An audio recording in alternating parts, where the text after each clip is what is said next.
Cowabunga, everybody! Welcome back to the channel. I am D-WIZZLE, and this is another edition of my live. It is Turtles Tuesday. We are back talking about, you guessed it, Teenage Mutant Ninja Turtles. We are back. We have talked about all the theatrical releases of the Teenage Mutant Ninja Turtles. We have done streams for each and every one of them. We talked about the original 3 live-action films. We talked about the CGI movie from 2007, TMNT, and we talked about the 2 Michael Bay produced Ninja Turtles movies. If you guys haven't seen any of our streams for those, check out our channel. We have a playlist called Teenage Mutant Ninja Turtles. It'll take you to all those reviews. But today, the time has come. We are now talking about the newest iteration of Teenage Mutant Ninja Turtles, Mutant Mayhem, that came out this past weekend. And joining with me today, once again, I have fellow YouTuber Big B. What's up, everybody? Can't wait to talk about this one. Like we were saying, this one was definitely interesting. For sure. I had to pull out the T-shirt for this one. Let me show the people out there. Look at this. Oh my! Absolutely. And he has his shirt as well. Perfect time to bring out them shirts. But yes, we are here. It is definitely going to be an interesting conversation with this movie. Sure. Let's check out the comments. We have Darkness Under the Wind saying, "What's up?" Showing his support. I appreciate you being here. Thank you as always. And we have Larry Quarowitz. I'm so sorry that I butchered your last name, but I appreciate you being here as always. Yeah, showing TMNT representation. That's what's up. Of course, we got to throw it down. But without further ado, let us talk about Teenage Mutant Ninja Turtles, Mutant Mayhem. And as always, we have to remind the viewers out there, this is a spoiler-filled discussion. We're going to be talking about this movie as if you've already seen it in the theater. So if you don't want to know anything about Teenage Mutant Ninja Turtles, Mutant Mayhem, I suggest you go see it in the theater and come back and listen to this. We instantly recommend you go see this in the theaters. This is definitely a theatrical experience. Don't wait for Paramount Plus. Go take your kids to see it. They'll have a fun time. So you have been warned. See it in IMAX if you can. IMAX, yeah, I didn't even get a chance to see it in IMAX. You saw it in IMAX? Mm-hmm. Oh, nice. I might have to consider that before it gets out of theaters. We'll see how it goes. I still have a bunch of other stuff to watch as well. Same. So, but yeah. All right. So we have went through all the different versions of Ninja Turtles. We have seen each and every one of them, not just with the movies, but with all the iterations of the TV shows as well. You know, the original 80s cartoon, the 2003 animated show, Fast Forward, Next Mutation, Rise of the Teenage Mutant Ninja Turtles, the 2012 Nickelodeon show as well. So we've seen it all. It's had its ups, and it definitely had its downs. But for the most part, you know, most of the iterations we've enjoyed quite a bit.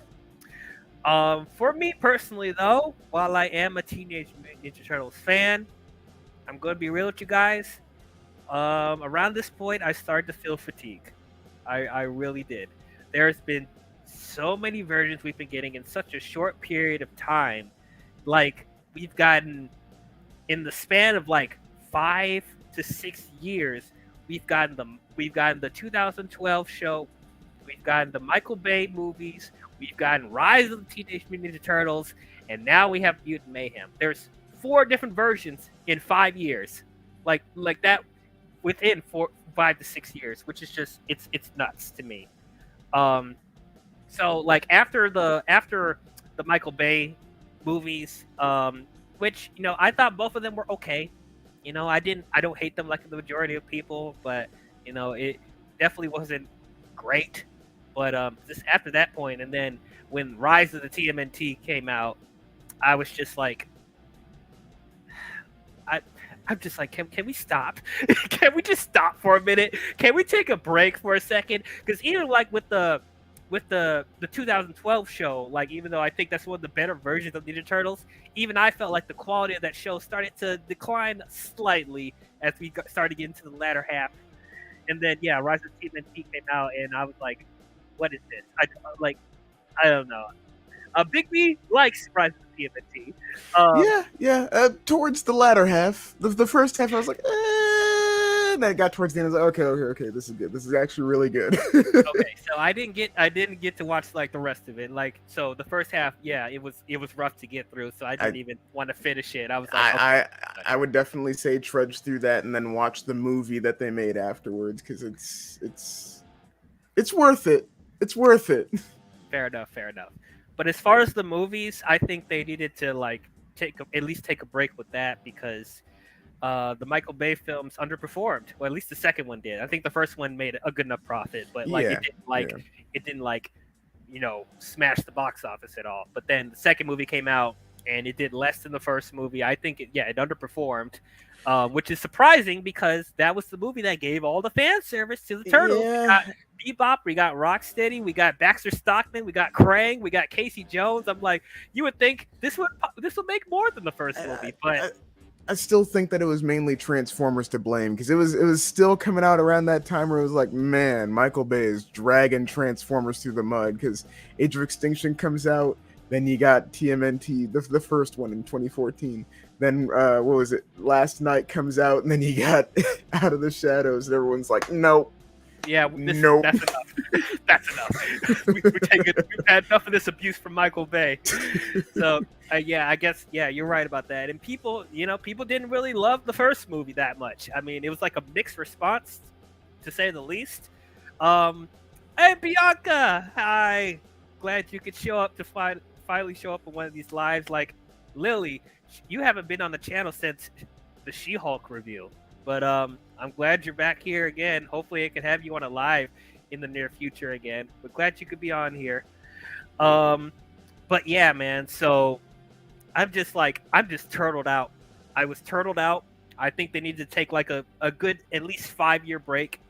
I would even mind a 10-year break. That's just how fatigued I was. There's just too many versions of Turtles. There's too many. It feels Yeah. like Paramount is just leaking, like especially Nickelodeon and Paramount are just squeezing them dry of everything. I'm just like, oh Yeah, I mean, to be fair, if you strictly look at the theatrical releases and ignore the TV shows, which I don't know how you could do that, they took a decent break because I think what was it Out of the Shadows was 2016, yeah. so it's been what 7 years. Okay, fair enough. That was a good time in between movies, so fair enough. But like, I think because of the shows that kept coming out, it didn't feel like it was that much Yes, of a break. yes, So I'm like, okay, well, let's see what this does. So with this iteration, yeah, Bianca, it's been yeah, 7 years. yeah. It's been Time has passed. I had hair when Out of the Shadows came out.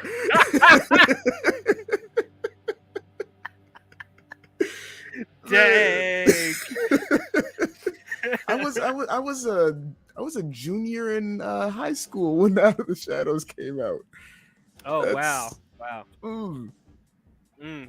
Yeah, I was 3 years out of getting out of high school when that came out. So I mean, 3 years out of high school. Yeah, y'all know Yeah, what I mean. yeah. But, so with this version, uh, they decided to get Seth Rogen to produce this and co-write it, and I'm a fan of Seth Rogen. I am. As an actor, we all know that he does his thing. He doesn't really try to like do anything that different with his performance. Like you're getting Seth Rogen for the most part. So if you like Seth Rogen's personality, you like his humor, you like his laugh, that's what you'll get normally.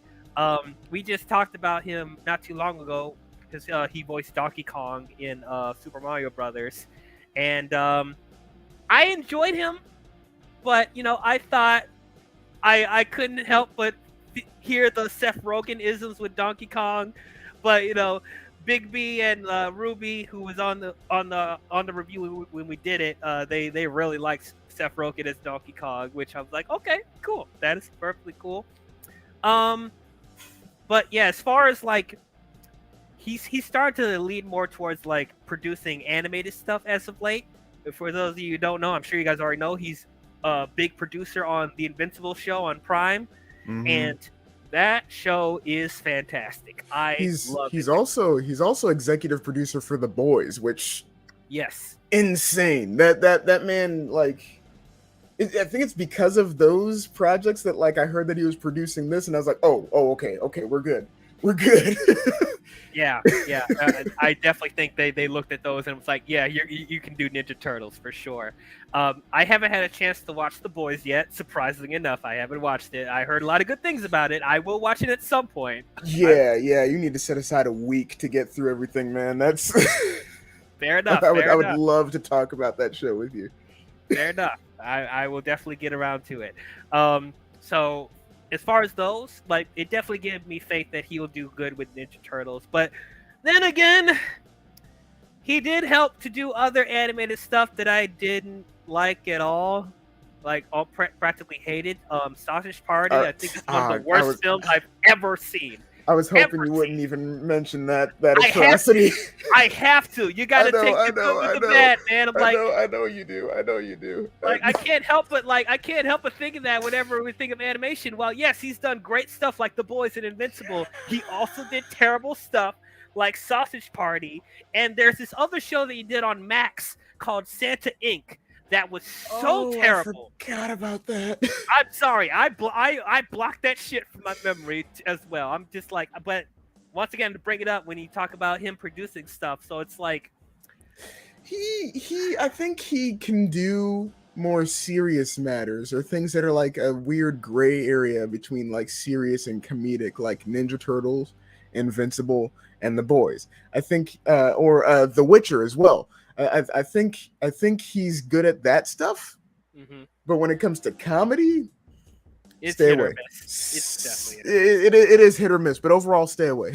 Yeah, pretty much. Like even like with his live action stuff, like there's some stuff I like about his live action stuff, but then there's other stuff where it's like, okay, this is typical Seth Rogen, like the interview and the Neighbors movies and a bunch of other things. Like I think he also helped to produce the Disaster Artist as well. Yeah. Didn't he? Wasn't he involved with Good Omens?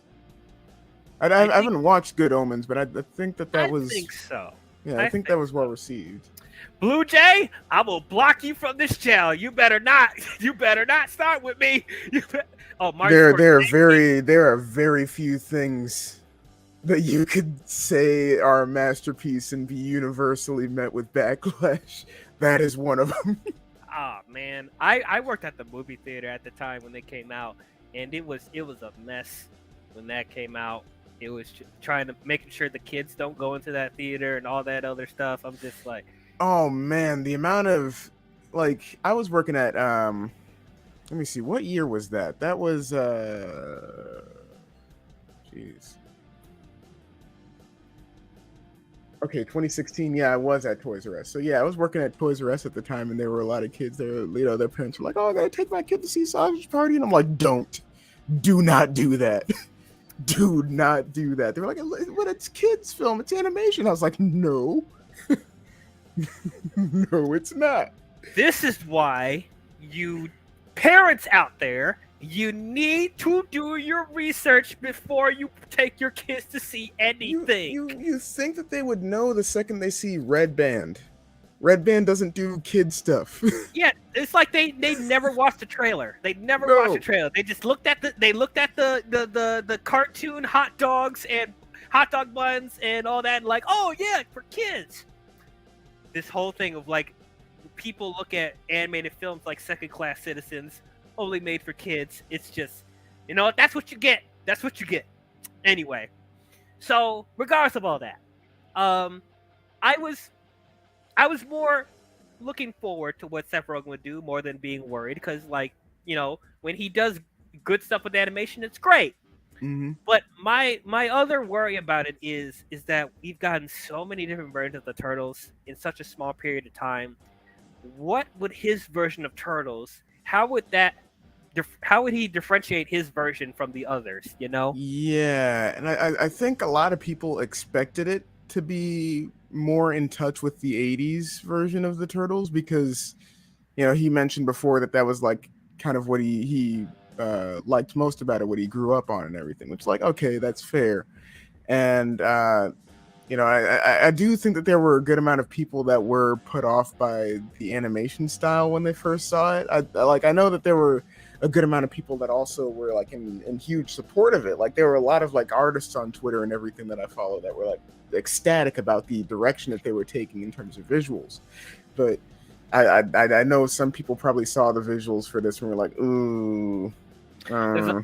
I've seen a lot of comparisons to Spider-Verse. Like, the animation looks very similar to the Spider-Verse, and I'm like, I would say when you see it in motion, I can see what you mean by that. But seeing it still, like, no, it's more, it has like a hand drawn style to it, despite the fact that it's 3D. Yeah. yeah, actually seeing it in the context of the movie, like, it definitely doesn't feel like Spider-Verse. Like, there's some influences here and there, but it's its own thing. So It is like it's something where, like, that's something that I love about animated films. I love when they don't follow a set formula, right? Like even though I like, the Illumination Mario movie and it looks beautiful and everything, it still looks like an Illumination film, right? But I love, like, when like some of like Pixar's work, or like DreamWorks. yeah, DreamWorks, or just some of the other films like Kubo or Fantastic Mr. Fox, where it's just like such a unique style. Yeah. I love that. I love that. I love when an animated film does that, and this is a prime example of like just doing something unique. Man, this has been a year for animated films, hasn't it? Absolutely. Like, you got DreamWorks hitting their stride with animation, and it's nice. It's nice. Yeah. So yeah, like, the animation, I will admit, was it was a bit off-putting at first, even though I did feel some similarities with it. But like, it did take a minute to adjust because I haven't really seen that type of animation before. As you said, it had a bit of it felt very heavily hand drawn, but at the same time, it had a little bit of a stop motion type of influence as Yeah. well. I think the only thing I had to adjust to was the human designs, because in the movie the humans look a little off. You get used to it, but like it's like, but I liked it overall. I liked it. Yeah, yeah. So what seemed to be like they're going to put a little more of an emphasis in this is the teenager aspect of the Ninja Turtles, because like we talked about in the previous versions that like they do. There are times where they sometimes do feel like teenagers, but then there are other times where they feel like young adults. So it's like it didn't feel like they fully were consistent with them being like teenagers, right? But in this Mm-hmm. one, they actually got like teenage boys to voice the turtles, or they were teenagers at the time when they were voicing the characters. I don't know how Yes. old they are now, but because I wasn't think this they're also still. like didn't they held this back also because of the pandemic as well? I don't know. I don't entirely remember, but I'm pretty sure the actors are still teenagers. And like, there were moments that, like, I'm sure we'll go over, where they just let the kids vamp. They just let them just say stuff. And like, I think that also helped it feel like just extra, just organic, and like, oh yeah, these are teenagers. They're teenagers and they're brothers. Like, it leaned heavily into the family aspect of things, which I really liked. Hmm. For sure. And this time around, there's no Shredder, no Shredder to be found at all, and they're gonna have like the mutants actually be like the main antagonist from what we're seeing. Yeah, Um, yeah, which I think was a great move. Bring in some of the D-list villains, by all means, man. Like, hmm love that. Of course, like, we love us some Shredder, but like there are other TMNT villains out there, so I'm glad that they're able to flesh out other people in the Rogues Gallery for sure. One thing that kind of like confused me though, that like um, we all know Baxter Stockman in the comics and in the shows that he turns into a fly, but in this movie there seemed to be a separate character that is a mutant fly that's not Baxter Stockman. So I was like, okay, that's interesting. I wonder how they're gonna do that. And they're gonna have Ice Cube voice him. Oh, I gotta say, the voice cast for this is nuts, Insane. nuts. Insane. Not Jackie Chan, Seth Rogen, Ice Cube, John Cena, Rose Byrne, Paul uh, Rudd, Post Giancarlo Malone. Esposito, Post Malone, like this, like Hannibal Buress, like Yeah, so Steve many Bloom was people. in this. Steve Bloom, like this cast is insane. So it's like it really got me interested to see. Well, Seth Rogen seems to be able to always get like a star-studded cast for his stuff for the most part. So Which also Seth Rogen did have a role in this. Which of course, yeah, he gotta have him yeah, in there. yeah. Which yeah, So overall, this movie looked very promising. I was looking forward to it. I was open to seeing what they will do with them. Um, and from the early reviews, like this was the highest rated Ninja Turtles movie ever. Like right now, it's sitting at a 96% on Rotten Tomatoes, which is the highest rating any Ninja Turtles movie has ever gotten.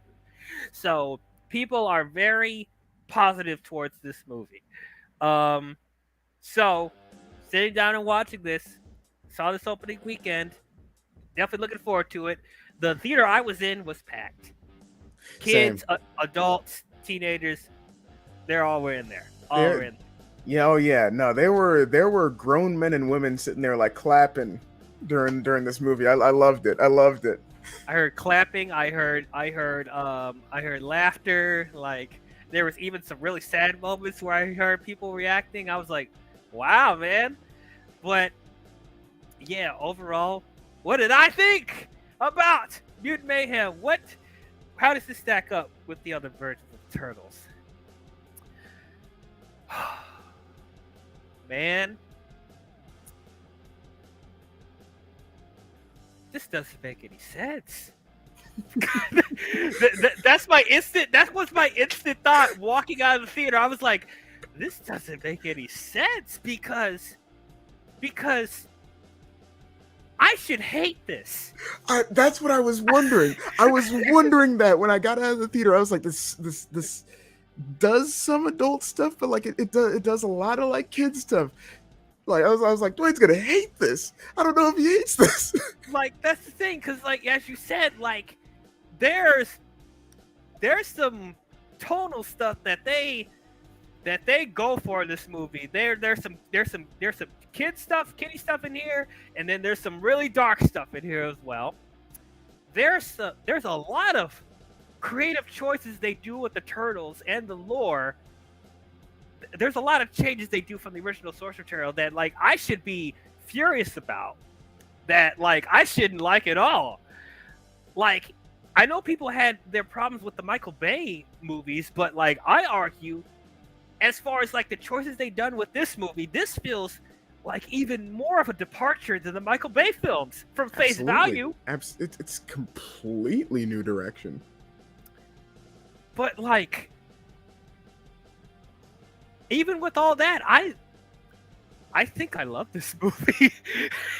I really like this. Wow.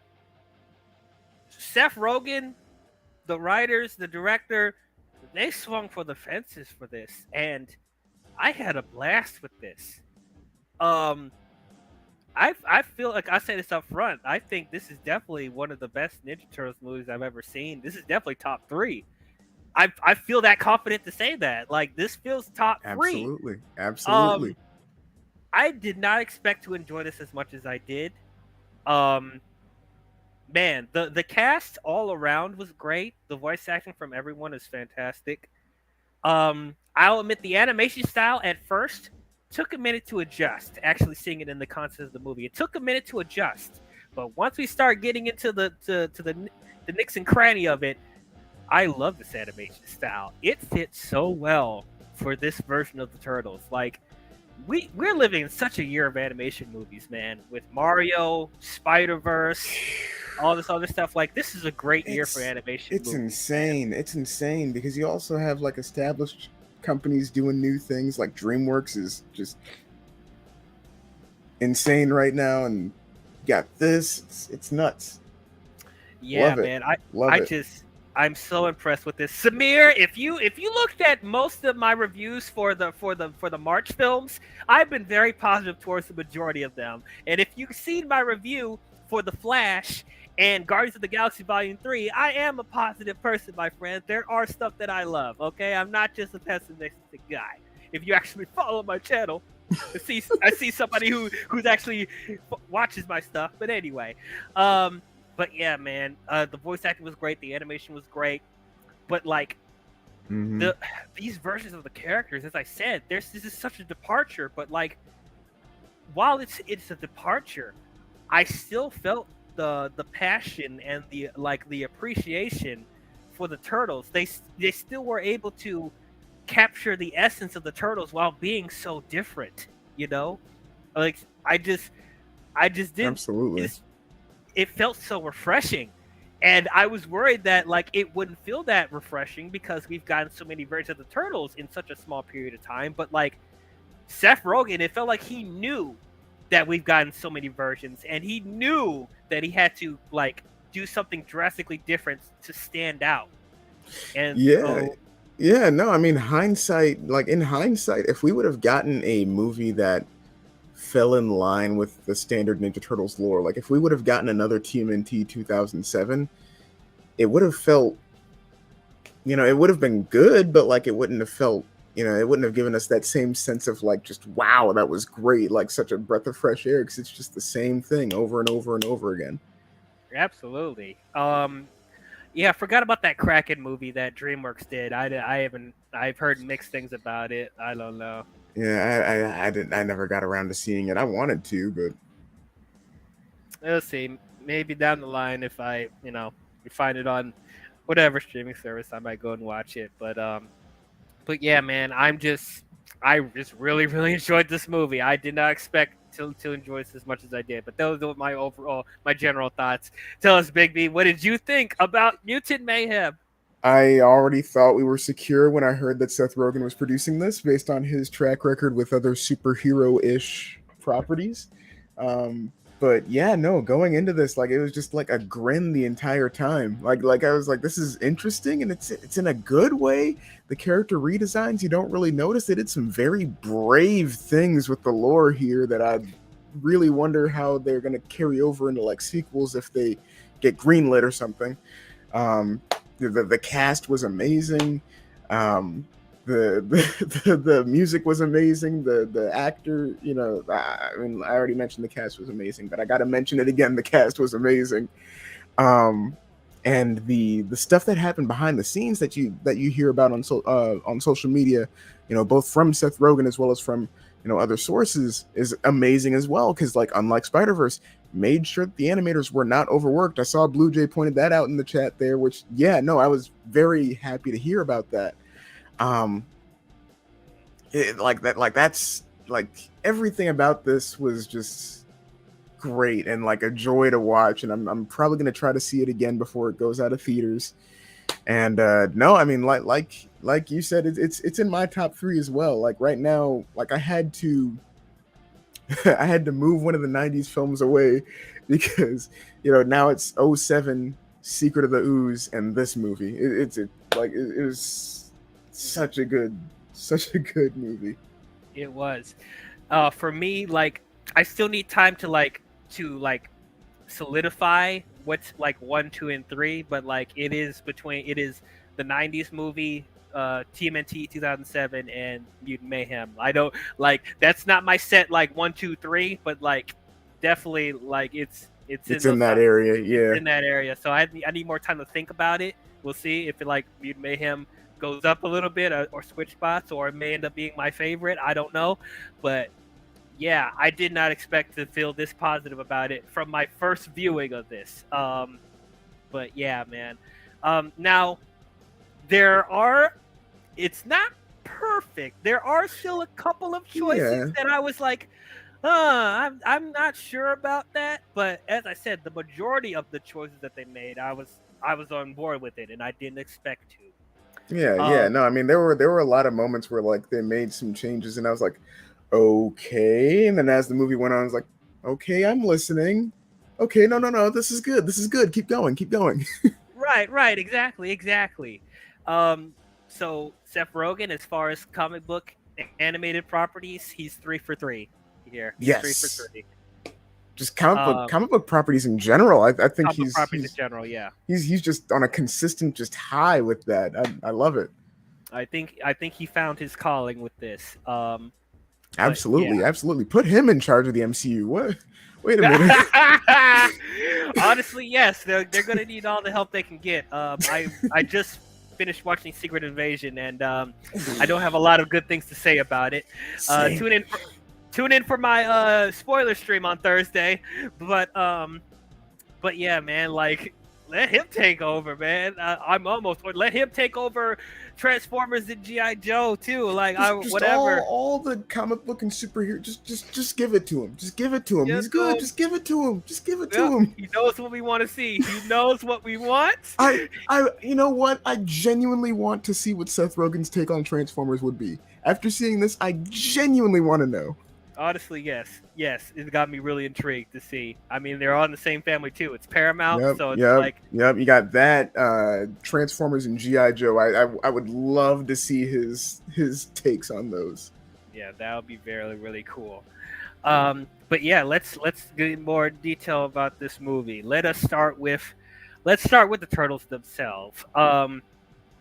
Once again, like that you feel the essence of these four brothers as always. This is one thing that you know they always seem to get right, even if the quality of the overall like version isn't great. They always manage to get the chemistry of the turtles down packed. And what I love about this is that while they feel like the turtles, like they even did minor changes to their personalities while still keeping the essence of what each of these turtles are. Like they felt different, Yeah, different yeah, but the same. yeah. Which I mean, is it's what I clearly an origin story too. It's like, you appreciate. know, And once again, a different take on the origin, which is definitely something that I appreciate. Um, I do have some thoughts about how their origin actually plays out. We'll get into that in a yeah, yeah, second. yeah. But yeah, talk about their overall designs. Okay, so we talked about in the Michael Bay movies that like they overdid it with the designs of the turtles as far as how much stuff is on them, how much antiques and weapons and all that other stuff like that. They trimmed it down again, and specifically, I want to get Donatello out the way because one of the things we criticized with the previous versions is that they put all the techno gear on them. They gave them the nerd glasses. They got the goggles and everything. This this right here for me is a perfect balance of all of it. Perfect Absolutely, balance. absolutely. They just gave him the glasses. There's like a couple of things on him, but that's it. Yeah, but and they're not like integrated in him. It's like once again, he feels like a teenager. He feels like just a nerdy like gaming teenager. Like he has his phone, he has his headphones, so he can always listen to music. And you see him kind of like close off things with music as well, which is great. And the glasses, I'm glad the glasses stay. Honestly, I think the glasses need to be a mainstay for Donatello. I love it. You think But so? You think so? Now he needs the glasses to be a mainstay. Okay.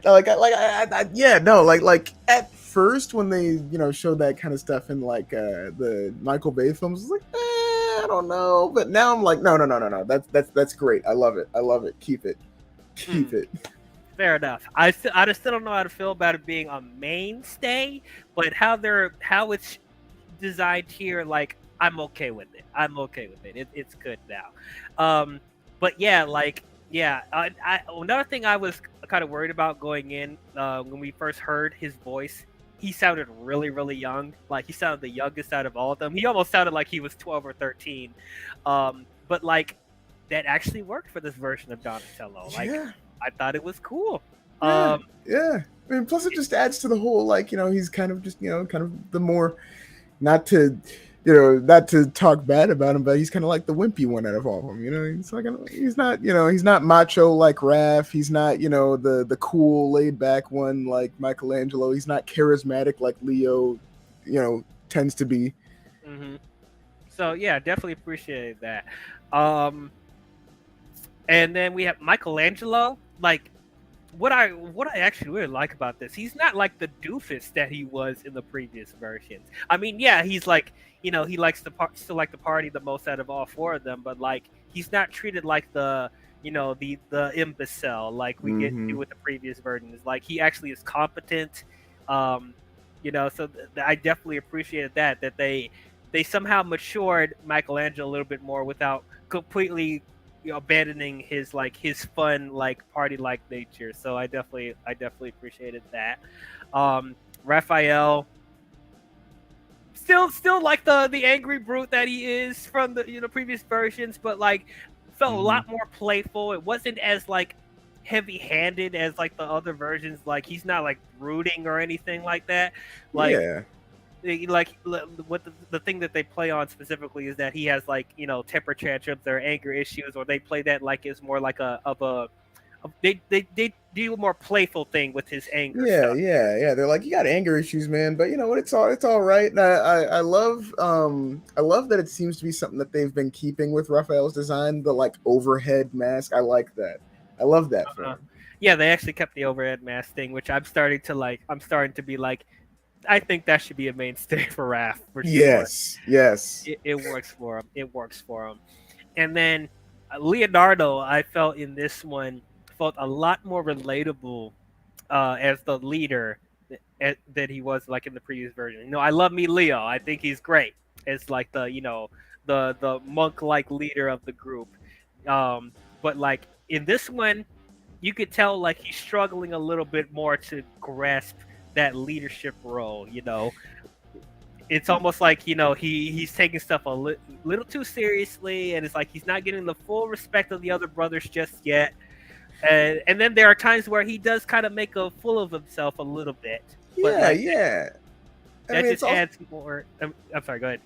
well, no, no, no, no, no. Go ahead, go ahead. I'll I'm say about it. to say that just adds that shit just makes him overall just a little bit more relatable. Like he's not just this Zen warrior that he was in the previous movies, and we're actually able to get a little bit more into how he's feeling as a person, and the weight of the responsibility on him as well. Exactly. Yeah. No, he's not just the stoic, character anymore. He's like he's a teenager that like, while he wants to please his dad and everything, and he wants to be the good big brother that's like, leading them like, a ninja should. It's like you you see that he feels, how his brothers feel, but like he also sits there and he's like, well, I've got a responsibility, so but even then, there are times where like he's like his brothers where he like lets those like urges to want to fit in kind of take over. He's like, you know what, yeah, let's just acts on impulse. I like it.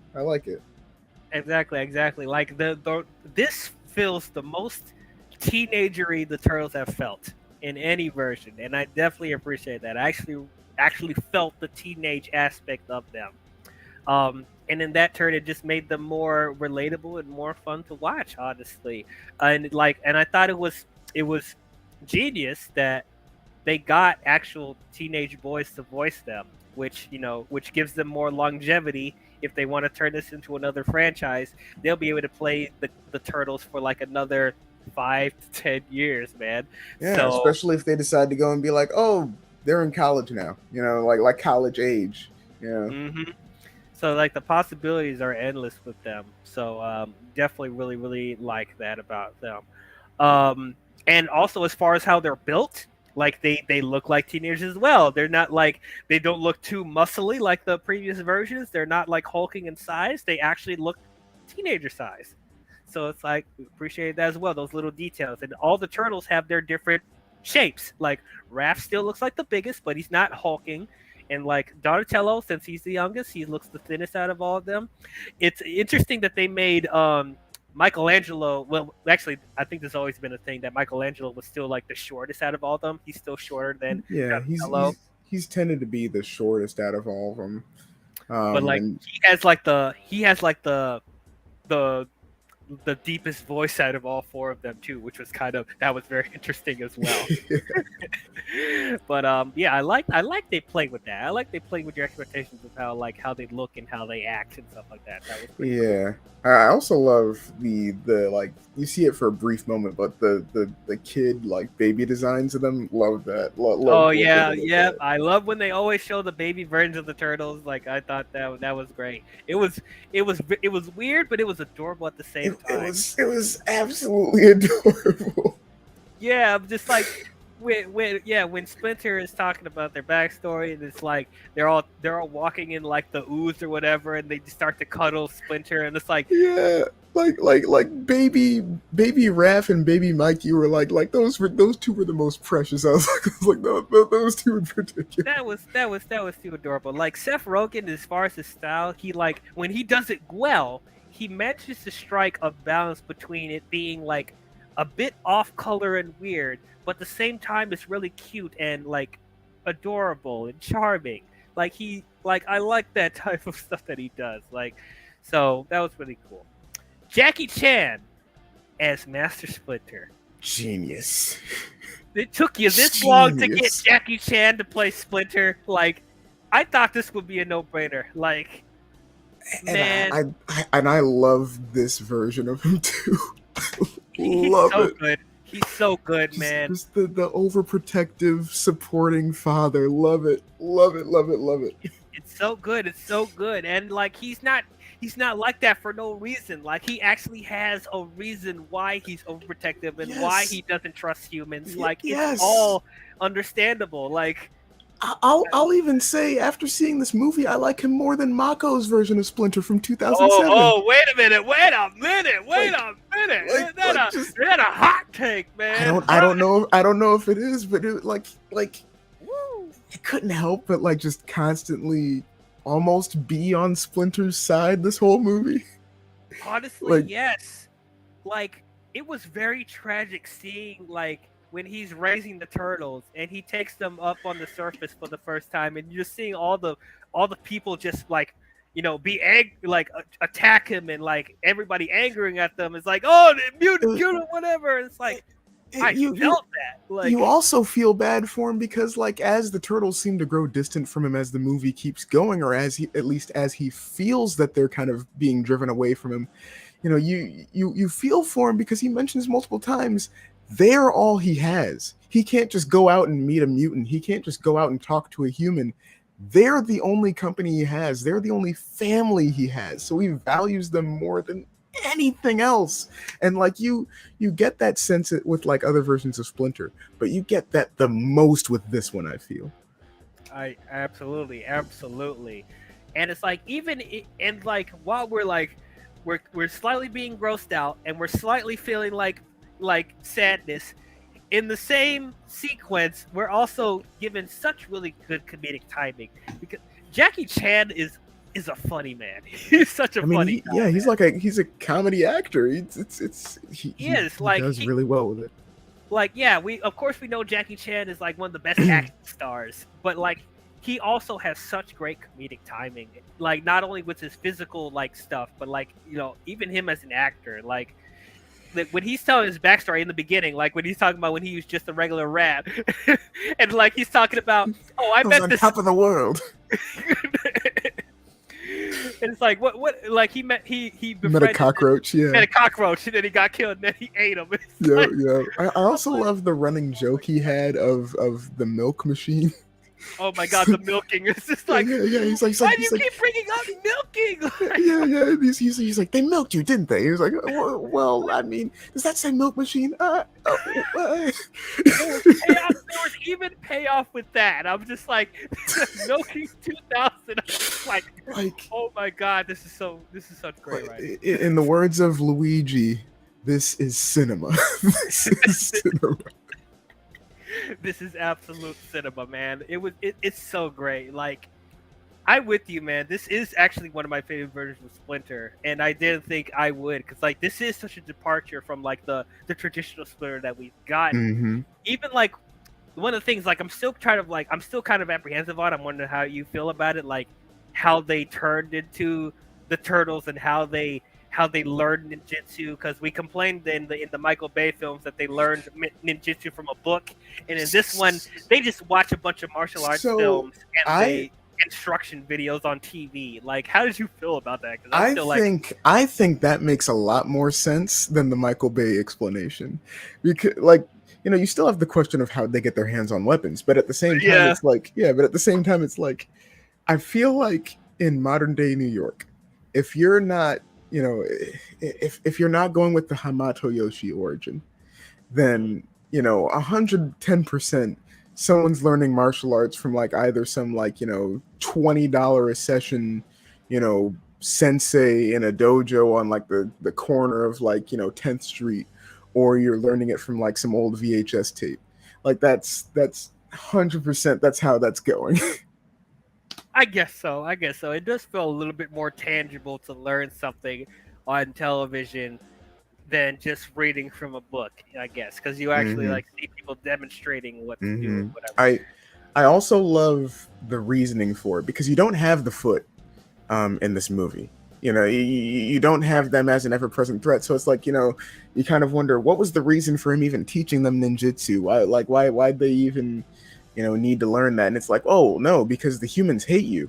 So like if you come into contact with them, you need to defend yourself. It's like that makes a lot of sense. That makes honestly a lot more sense than most other origins of Ninja Turtles, because like you would yeah, of course there's always like, oh, it's the threat of the Oroku clan. They're gonna come down here at some point. They're gonna kill us or something. They're gonna come hunting for me, Hamato Yoshi. But like on a more general sense, yeah, no, humans would hate mutants. So it's like, yeah, you need to know how to defend yourself. Yeah, that's true. That's true.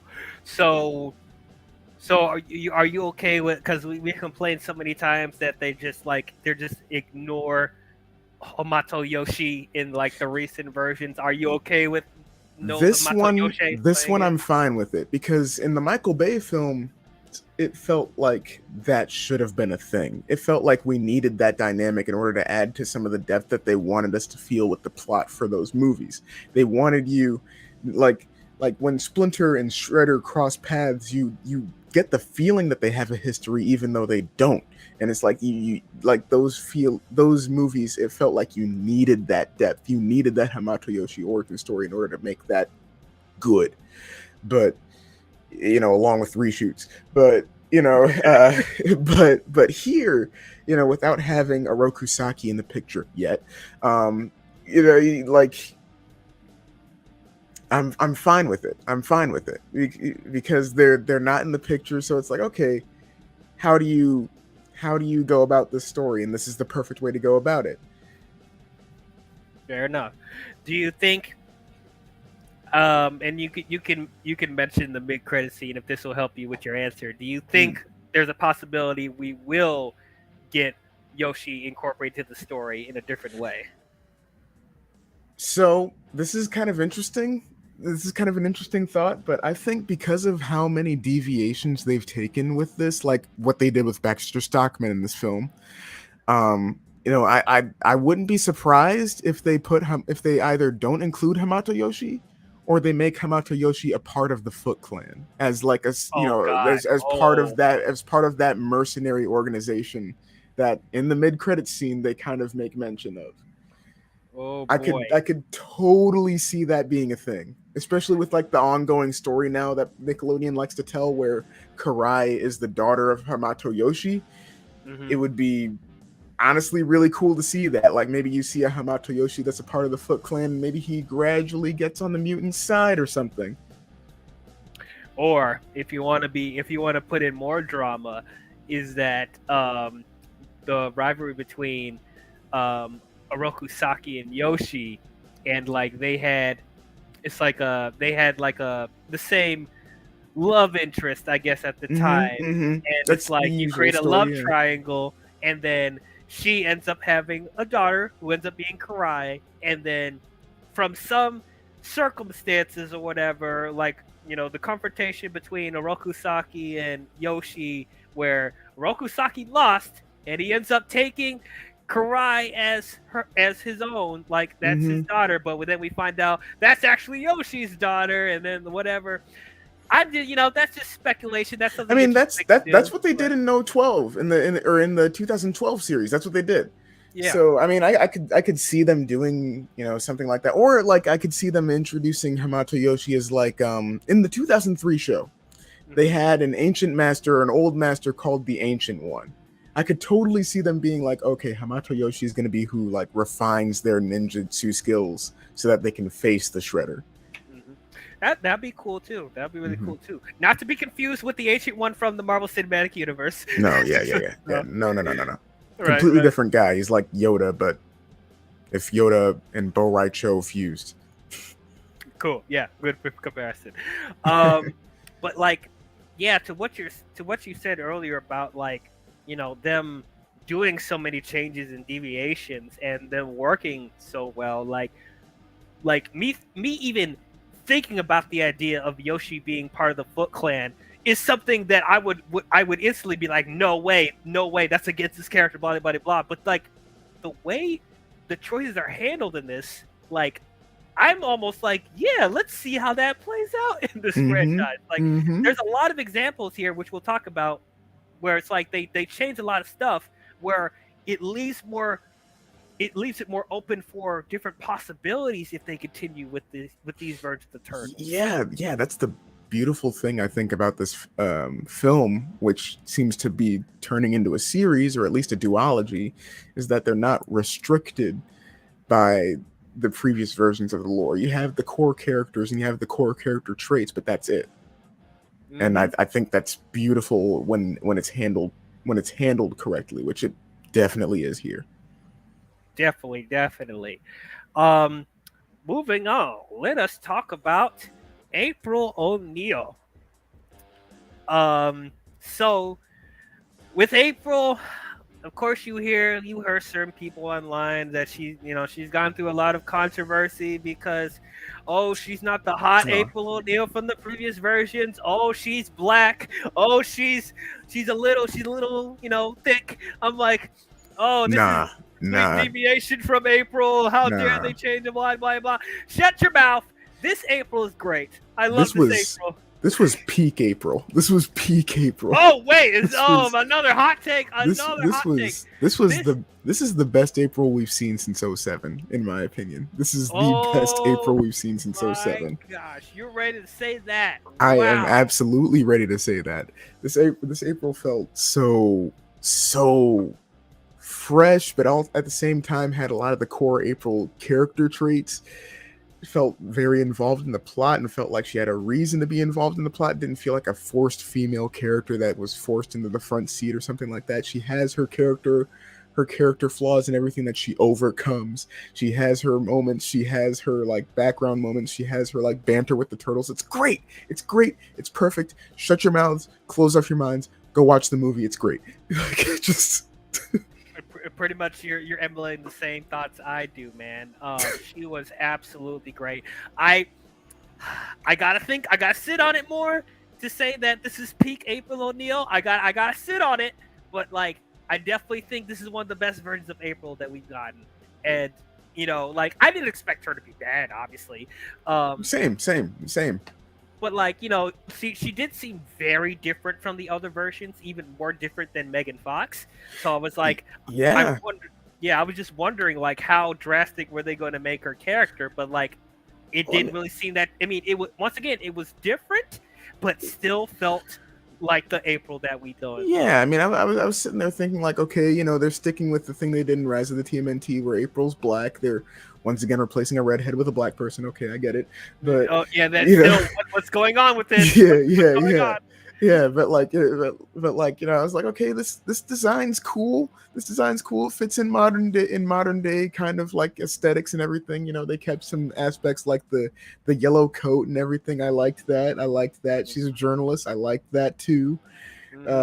A little bit of a Like, hipster. yeah, little bit of a hipster. I like that as well. I like that as well. And then like it was really interesting because like I had to like lean forward in my seat a little bit when they were like, yeah, we could get you on camera talking about whatever, and she's like, no, never on camera. I was like, Yeah, April, and yeah, yeah, I got like I had the question mark going on. I'm like, wait, huh? yeah. I was like April O'Neil not wanting to be on camera, and then you find out the whole backstory behind her being called April O'Puke in high school, and it was like, okay, that's that's interesting. Okay, so she's more of a newspaper, like, Daily Bugle kind of journalist. That's fine. And then at the end of the movie, she overcomes that and is on camera. And I'm like, okay, so now April's in full swing. Love it, See, love it. this is a perfect example of just letting stuff play out because I'm so Yes. glad they didn't tease at this at all in the marketing.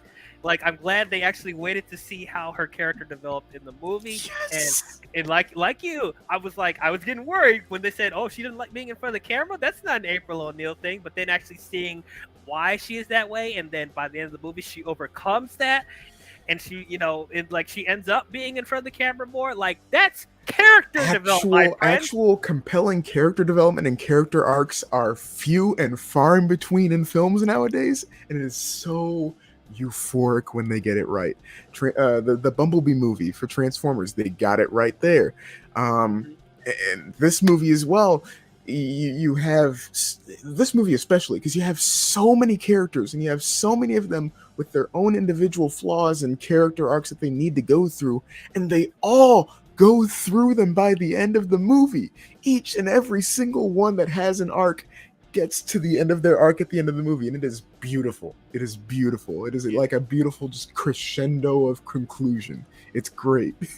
Yes, absolutely, absolutely. And once again, it goes back to, Seth Rogen's off-color humor, which he also incorporated with April's character with the whole puking thing. Once again, is something that I should not like because I don't like bodily potty humor in movies when it's just there just for shock value.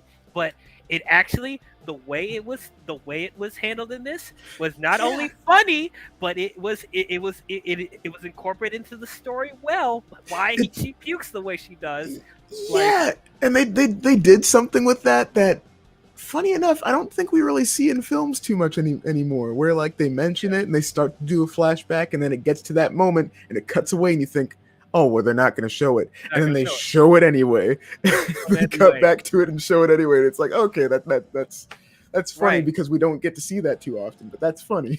exactly, and they don't overdo the puking stuff because Yes, that could have ruined that if they showed it like three times in the movie. But no, they only show it yes, twice, and the yes. two times that they do, it's important. Yes, yes. So. They do one over the top scene, which cool, loved it. I did Mhm. laugh. And then you got the one little bit at the end, and it's like, okay, that was also funny. That was also funny because it was like a lot more toned back, Yep. than the other one. Yep. Yep. Yep. And what I will say, like, okay, I know she's a teenager, so but she's a made up character, so like, please don't think too hard when I say this. Like, okay, so I know the previous versions of April, we said that she's a bombshell. You know, would I call this version of April a bombshell? Not necessarily, but she's a cutie. She's definitely a cutie, man. Like, I didn't, even though yes, we've said before that like technically, you know, April O'Neil has always been like had sex appeal and stuff like that. Like, we gotta Yeah, we yeah, never, yeah. But I never mean, got. Sorry, no, go go ahead. ahead. Okay, I was saying we gotta tune it down a little bit because this is teenage April, but like she was cute and she was attractive in her own way. I would say, like, Yeah, and like none of the characters in the film really needed to have that, and uh, it's great because like none of the characters really had that. It was, it was just they exist and they're cool. They're cool. They're all characters that you, even the antagonists are characters that you feel like you just want to hang out with, like you just oh, want to be absolutely, around. yeah. It's just like this. She's the type of girl that I definitely would have hung out with in high school. Hell, I probably would want to date her if I was still in high school. I'm not gonna lie. Right, right. She's a cutie. But anyway, moving on, let us talk about.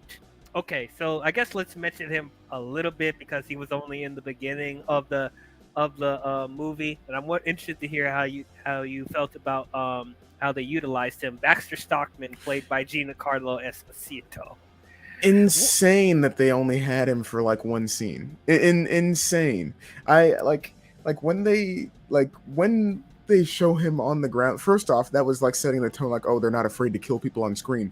Oh, they're not afraid to kill people on screen. Oh my god, because you see his corpse, you see him laying there dead, and it's like, first off, that's very interesting that you straight up killed Baxter Stockman before, or in this movie, in the first scene as well, In the first because scene. because Baxter Stockman has been dismembered. He's been, made fun of or whatever. He's been the punching bag of like Shredder for a while, but Hmm.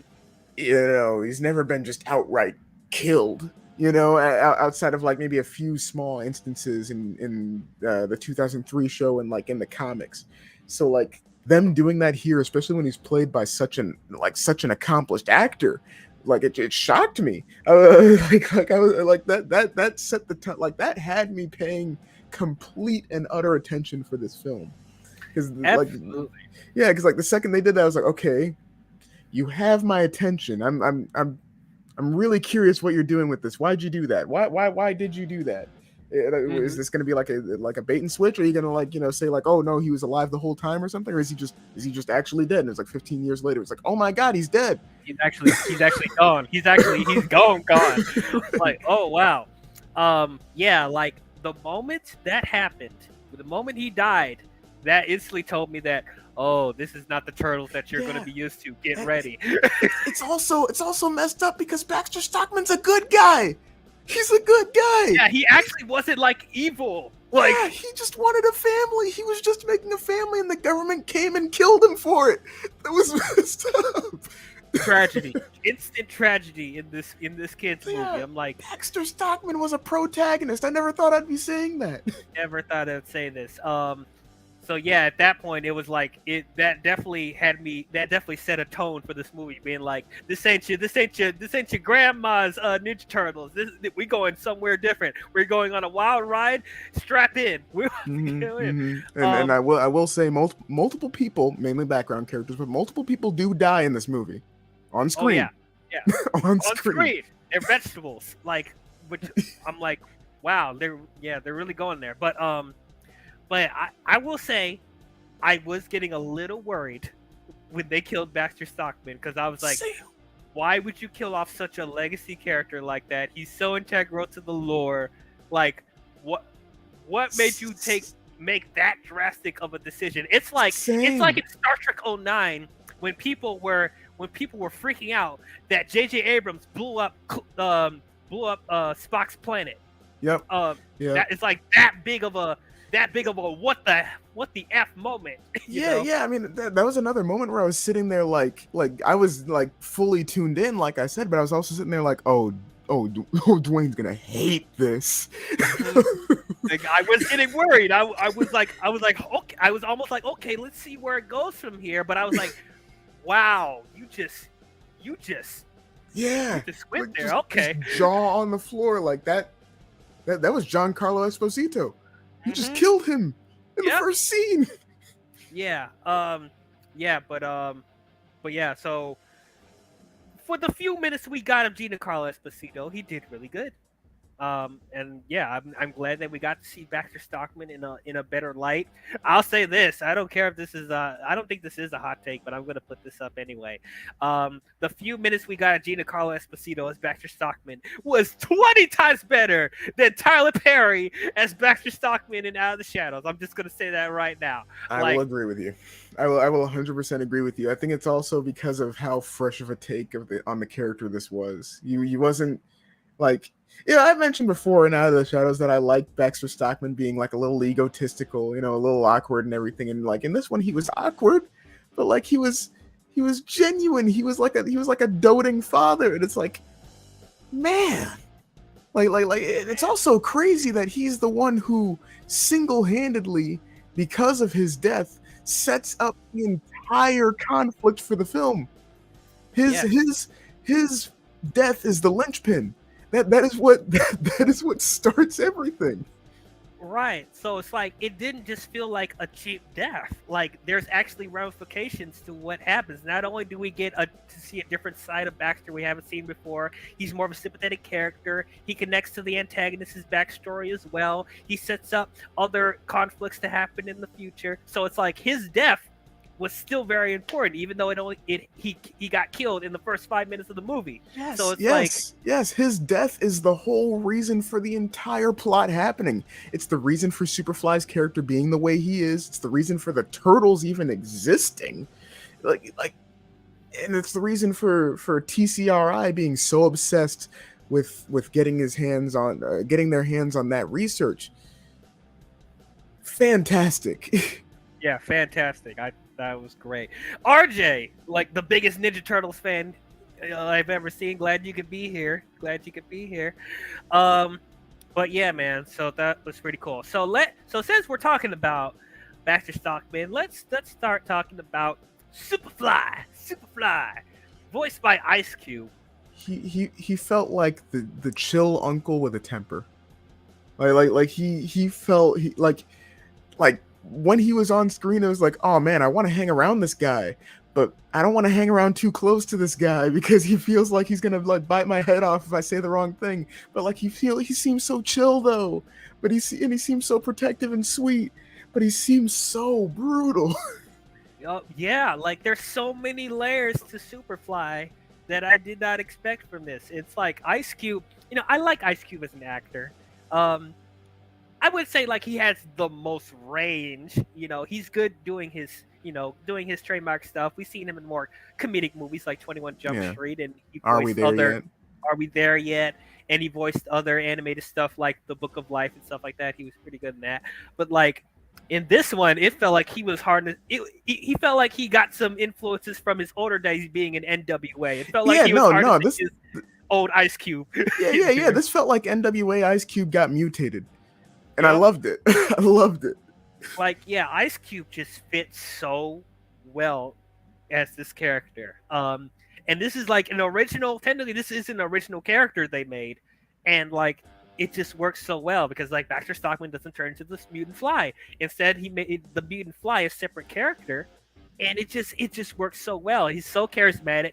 He's so layered. He's not one dimensional. He has once again very similar. He's like a foil to Master Splinter. He has similar motivations to where like he hates humanity as well. He feels like he's an outcast and he's never going to be accepted along with the other mutant people in here. Yeah, So it's like yeah. he's doing like the he's kind of like the Malcolm X to Martin Luther King. He's the Magneto to Yes, Professor X. yes, yes. They So they it's they like they they represent the two extremes of the response to the world they're in. Where Splinter's like, we're gonna isolate ourselves, wall ourselves off from everything. Superfly's like, no, we're gonna go out there and we're just gonna kill them all. We're just gonna. It's hmm great. it was great. That's my guess. It'd be weird to kill him off completely, although they did kind of give a lot of Baxter stuff to Superfly. I wonder if at one point in in de- The dev development, yeah, development, yeah, Superfly was Baxter Stockman. It probably was early drafts where they tried to have him incorporated in the story. Um, yeah. I wouldn't be surprised though. I mean, at the same time, I'm glad that they did things the way they did because I almost feel like you could. It kind of gives room for like people to make the theory of like, well, if Baxter Stockman was still alive, who would he side with? Would he be trying to unify them on like a hey, like look, no, we don't need to go to any of these extremes or whatever, like because this Baxter Stockman just doesn't feel like a malicious dude. He doesn't feel evil. He feels like he just like like both Splinter and Superfly, he just wants to be accepted. He wants to have a family. He wants to have friends. And mhm. like this both Superfly and Splinter just represent what happens when that's pushed to the extreme there, which I love. I liked it a lot as well. Yeah, honestly, yeah, the way they handled it in this movie, I'm actually kind of glad that Baxter Stockman didn't end up being the Superfly, because it just how different they made his character, and it just seemed very compelling what they were doing with him. My only thing about it though is that since I got so interested in this version of Baxter Stockman, I would have been interested to see how he would have played out in future sequels with him being a good guy and helping the I, turtles. I would have loved to see that. I feel like there is room in like a sequel for them to possibly do more flashbacks with him.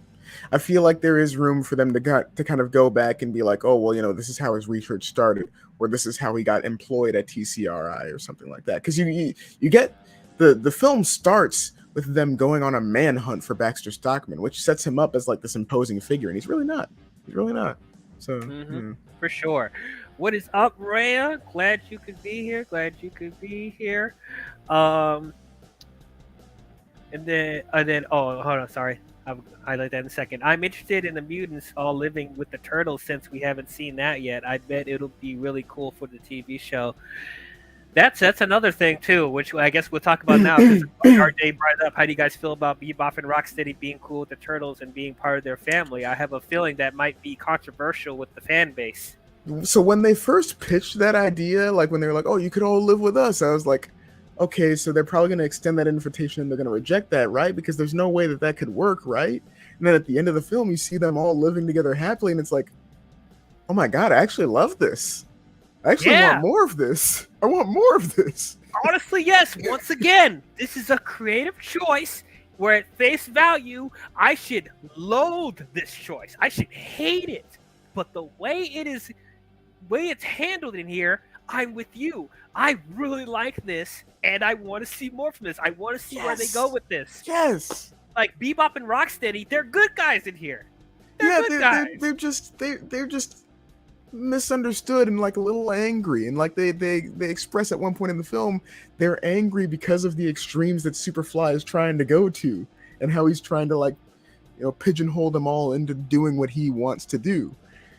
Hmm. So like I like that. I like that. And also, by the way, Seth Rogen as Bebop was actually really good. Yeah, I like that. I liked him as Bebop. It fit really well, and I like Yeah. John Cena as Rocksteady. I Yeah, thought it it was worked. It worked really well. really really good. Like the voice casting all around, like was really really good. Even like um Paul Rudd as Mondo Gecko. Like I did not expect I didn't I even sound didn't like I Mondo didn't Gecko. realize that I wanted more Mondo Gecko until we got Mondo Gecko in this movie, and I was like, dude, I want more of that guy. I want more of all these characters. Specifically these Yeah, versions of these absolutely. characters. Yes, these versions exactly. Like the whole mutant gang, like Yeah, you was even have really really Leatherhead in cool. here. Leatherhead. Okay, so Leatherhead. Okay, Yeah, how'd you Leatherhead. how'd you feel about this version of Leatherhead? I. It's fine. It's fine. Yeah, Um, I like my Leatherhead. I like my Leatherhead more, massive and scary and stuff like that. I don't care if Leatherhead's a woman; it's not really that big of a deal. But like, I'm just used to seeing Leatherhead, in a certain way. Especially the 2003 show, honestly, was my favorite version of Leatherhead. So I did not expect for them to go this drastic in this direction with them. yeah, But I see what you mean. Like yeah, 2003's Leatherhead is my favorite Leatherhead as well. I actually have a toy of that version of Leatherhead somewhere. But no, I mean it wasn't so much the stature I didn't mind, or like or Leatherhead being a woman, didn't mind that at all either. I think the thing that I kind of wish that they would have done though is kind of given Leatherhead like the whole brains like Leatherhead tends to have, but at the yeah, same time, just like every other version, every other character in this movie, I had no problems with them. Like it was still great seeing them in action. yeah, for sure, for sure. But yeah, I think Leatherhead was probably the one like creative choice where I'm still trying to adjust to that. Maybe like in future installments, if they give her more to do, I might like it a little bit more. But like I do miss like him being Leatherhead being the intelligent one, and also Yeah, it's kind of like the lizard from Spider Man if he actually was more if he actually had control of his powers. I That's what I think. I will say that probably would have been the one that I probably had the most gripes with. Which even though that it's very minuscule, like I don't really have too many gripes with anybody in this with any character in this movie. The Hmm. character I probably have the most gripes with though is the secondary antagonist that we'll probably get into in a moment. But The secondary antagonist. Cynthia. Oh! I forgot. Yeah. You're Yeah, right. Yeah. We'll talk about that more in a second. But yeah, I mean, like I said, it's fine. The other, there's this other like mutant in here that like didn't talk.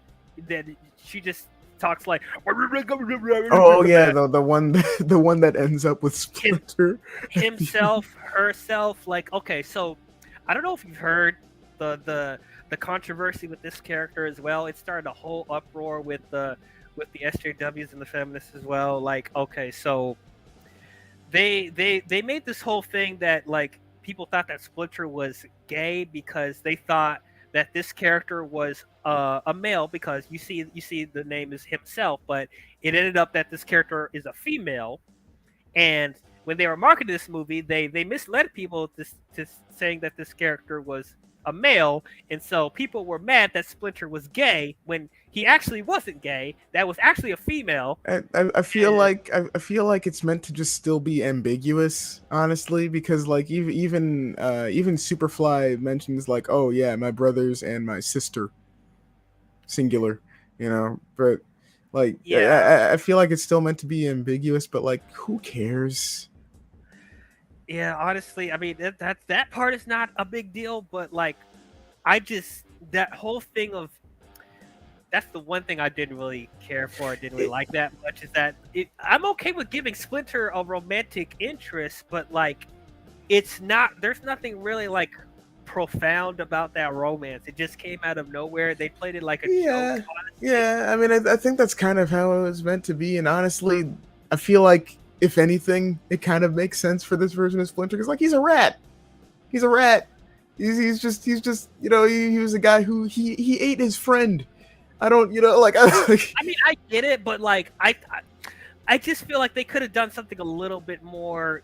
They could have done something a little bit more with that romance, because like I was also thinking in the back of my mind, I'm just coming off of Guardians of the Galaxy Volume 3, where you saw how great they did with writing the animal characters in that, where like I fully mm-hmm. felt for all of them, and it's like I wanted something like as emotionally profound as that. I think they could have done something with that with Splinter, you That know? that that would have been nice. I mean, you could have had something. Well, I don't know. Maybe Leatherhead's too young for him. But maybe you could have had something there. But I don't That could know. have been cool. That could have been. I would have been fine with that.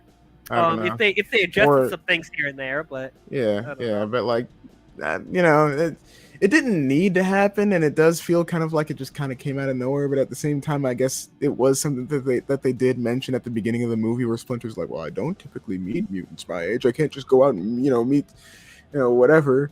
Right. Which It's like I think they could have done something like a little more profound with that, like Splinter they having finding someone to love. Like that could have been something really nice. But they like, they could have. They definitely could have, and like like with the whole cast, there were a lot of options for that, but. I don't know. I don't know. I do feel like maybe they should have saved something like that for like a second movie, but at the same time, I get it. For the sake of the end of the movie, where it's like, oh, you got a complete family, right? You got the parents, you got the kids, and then you got all the grumpy uncles and cousins and everything or whatever. I guess so. The only thing I'm thinking about that is like if they do sequels and they keep playing on that romance between the two, like I don't really okay. I know I said I like the majority of the mutants on here, but this is the one mutant that I just don't care about at all. So like Yeah, I if mean, I something happens to this character and then they do this whole thing where Splinter like goes after him, her, whatever this thing is, and we're supposed to like feel for Splinter going after himself, like I'm just I think that I don't know. I think that it's going to end up being like kind of played off as a joke in future entries. It's going to be something where like it's kind of similar to the romance between Donkey and the Dragon in Shrek, where it's Even like that was more emotionally well, yes, profound than yes, no, this. no, that was a lot more emotionally profound, but it's gonna. I feel like they're gonna play it out like that, where it's like it's kind of like mentioned in like little gags here and there, where it's like yeah, oh, you're outside of the sewer today, Splinter. Yeah, she kicked me out, or yeah, he kicked me out, whatever. So they just need to be very careful with that rom com nonsense. Like I hope they don't play on that too much. I feel like we're safe with that, where they probably won't play on it too much because like overall they handled comedy very well in this, and Yeah. I don't see that changing in future entries, but Mhm. Speaking of romances, another thing they teased on here that you guys know I I know, I yeah, I, I I knew, I cannot knew, stand I when they knew, do this. I They knew how need to you'd feel about stop. this. The romance that they are teasing between Leo and April. I'm like, why are we doing this again? So, Why are we so doing this okay, so again? so so far we've had Mikey, Donnie, Leo. All right, when are we gonna get Raph? Better When not are... get Raph. We better not get Raph. No, no, no, no, no. Like, I thought it was cute how they did it here. So it was like, like they made it obvious and everything, and it was like, whatever. But like they, at the same time, at every opportunity, at every turn, they did like shoot it down. Where it's like, no, that's not happening. Which like, whatever. Honestly, I don't care if you would have done things either way. Just it's your property. You do what you do. But I thought it was kind of cute how they handled it here, okay, so as opposed to like as opposed to the 2012 series. 12 series or the Michael Bay movies, I'm just like, it's gross. Stop it. Just stop it. Now, with an asterisk though, because there is I'm with you. The way they handled it, I still thought it was gross. There is some stuff about it that actually did feel kind of cute and endearing, Mm-hmm. and there is a way they can handle this in future installments where I will be okay with it. Because one thing I did really like about this movie that I felt like was a missed opportunity for them that they didn't really go into enough in Out of the Shadows, the is the possibility of the turtles turning into humans and living a normal life. They actually explore that full on in this movie, and I appreciated that. I really appreciated that. They actually at the end when all the humans accept them after they defeat Super Duper Fly, they actually, they end up living normal lives. They didn't turn into humans, but they live normal lives. They go to school with the other humans. So I'm thinking if in future movies there could be a plot point, with the Utroms, that they can once again explore the purple ooze or whatever concoction they can come up with, where they eventually could turn the turtles into humans, and then do what the live action Casper did, turn Leo into a human, and then we can fully do the romance with Leo and April without making it seem like it's weird or gross. Yeah, If yeah. this leads to the turtles eventually going human, then I will be okay with them doing the romance between Leo and April full out. I could see them doing that. I could even see them having that as like kind of like a almost jokey plot point in the second film, where it's kind of like a Shrek 2 kind of thing, where it's like, oh, something happened and now Leo's human. What?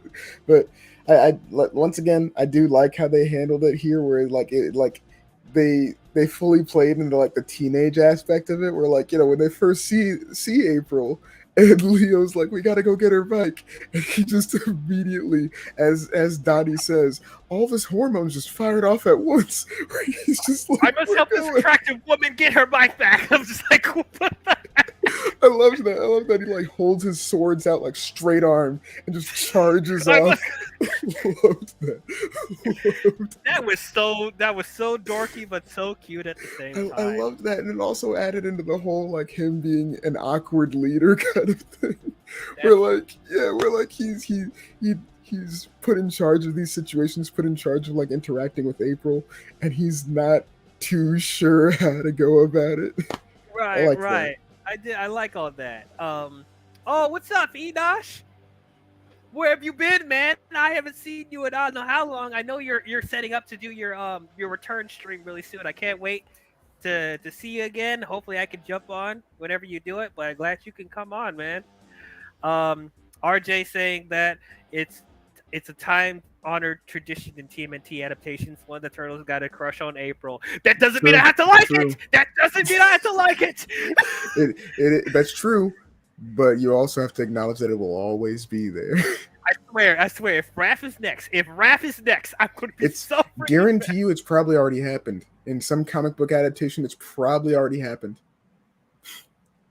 Jesus Christ. Okay, but once again, if they go the route that I thought of, I will be okay with it. But it's like it's just, and even how they did it here, even though I admit it was cute, it's charming, it's adorable. It's like, okay, so does that mean Does that mean Actually, what? 90s film. Wait, who was crushing on who? What? Ref. There was a Do you small do you mention of it for do you like a really couple. wanna? There was a small mention of it for like a couple lines. Okay, but they don't go any I further mean, with than they that don't, but one it's line. there. They don't, but it's there. But anyways, yeah, where were you going on? But okay, so I just okay, so let me get this record straight for you and the people watching in the chat. I want you to look at the people right now and tell me Yep. that you are okay with Leonardo and April O'Neil kissing while he's in turtle form. Will you be okay with that? I'm not saying that I'd be okay with that, but it's cute that they have that dynamic. But you're laying it open for them to possibly do that though, because you're encouraging that how cute it is. I think it could be funny if they did it as like some sort of weird gag, like a one-off thing. I could see something like that happening, but beyond that, no. Okay. It's like, because I have to figure out where's the line with these guys that are okay with the turtle sword. I got to that line. I'm like, you're okay with them kissing? Is that what you want? I Like, could no, see I them. don't I want to could see see them that. doing that. I could see them doing that as like a one-off gag. You know, kind of like what would be the best way to phrase that? Like, you know how like in Naruto, how they had that like one-time gag with Naruto and Sasuke. Like something like that, I could see them doing something like that. It's like, okay, that's still fine. But like if it's intentional, it's like Don't think so. Don't think so, man. But yeah, turn these guys to human. It doesn't have to be like it doesn't have to. They don't have to stay that way, but just have them turn to human just for a little bit, so we can have that little thing, and it will feel nice, and we can move on. I could see that being a conclusion for the series. I could see that being like the final notes for the series. Like, oh yeah, they decided to do that. Cool. Cool. Once again, yeah, just so many possibilities they could do here. I didn't even expect for them to like to be full on because like once again, this is another thing that they kind of explored in Out of the Shadows, but that they fully just you know what we're just gonna do it here with the turtles being accepted from the humans, like people knowing that they exist and they're living normal lives. They're Yeah, just doing it, yeah. It's not just the government in this film. It's like everybody knows. right? So I'm like, this has really got me curious to see where they go from there with Yeah, this. Like, I didn't expect them to do that. I expected them to be like, oh, they really want to be accepted, and by the end they're going to be like, well, no, we protect the world from the shadows or something like that. But no, they did it. They did it, and I'm like, oh, okay. so like, so here's what I'll ask you though. Like, even though like I'm really interested in these changes, like then we have to start, you know, thinking to ourselves to a certain extent with all the changes that they're making. Do you feel like it is? Do you feel like the with them being teenage mutant ninja turtles with all these choices that they're making? Do you feel like there's a couple of them that feels like it's this fully won't feel like Teenage Mutant Ninja Turtles anymore if they're out in the open, being with the humans and all this stuff? No, because if Teenage Mutant Ninja Turtles Fast Forward could still have that balance between them being accepted in society as well as being Mutant Ninja Turtles essentially still being vigilantes, I think that this can find a balance as well. And I think you'll have a reassurance of that with the second film because the Shredder's obviously going to be a bigger, tougher foe, tougher than anything that they've ever faced, which is why I think that there's probably going to be something that happens where they have to refine their ninja skills, where that could either be Hamato Yoshi defecting from the Foot Clan if they decide to go that route, or Hamato Yoshi being some sort of old master that they have to go train under or something. Mm-hmm. Yeah, I definitely could see that. With the Shredder stuff introduced, there definitely could still have the ninja stuff for sure. That's one thing I was slightly thinking on the back of my mind, but it's like they still could be ninjas. They Either still, that, or they could go. Just popped in my head. It could be an interesting take if they were like, oh, you know, they had to something happens and they got to follow like a Rokusaki back to Japan.